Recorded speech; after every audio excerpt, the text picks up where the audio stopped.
Þetta er verkefni 14 töflumiðar á blaðsíðu C20. Í þessu myndskeiði ætla ég að sýna ykkur hvernig þið merkið töflu með töflumiða. Þið þurfið að vera með töfluna valda. Þá er þægilegast að smella í litla krossin hérna vinstra megin á töflunni og þið farið í References og Insert Caption. Smellið hér á. Og tafla 1, þið hreyfið ekkert við þessu, hérna á að standa tafla og Above Selected Item.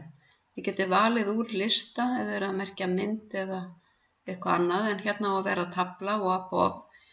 Ef það stendur ekki tafla hér í listanum hjá ykkur, þá smellið þið á New Label og skrifið tafla. Ekki tafla 1, bara tafla með stóru T. Og sama á við ef þið eru að merkja mynd. Ef mynd er ekki í listanum, þá skrifið þið mynd hér. En við erum með þetta rétt valið hér, tafla 1, tafla og Above. Og þið segið OK.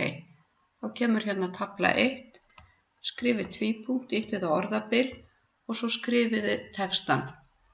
Listi yfir íslensk og latnesk heiti stjörnumerkja. Ég sýni ykkur svo í öðru myndskeiði hvernig þið vinnið næstu töflur og köllum svo fram töflu yfirlitið í lokin.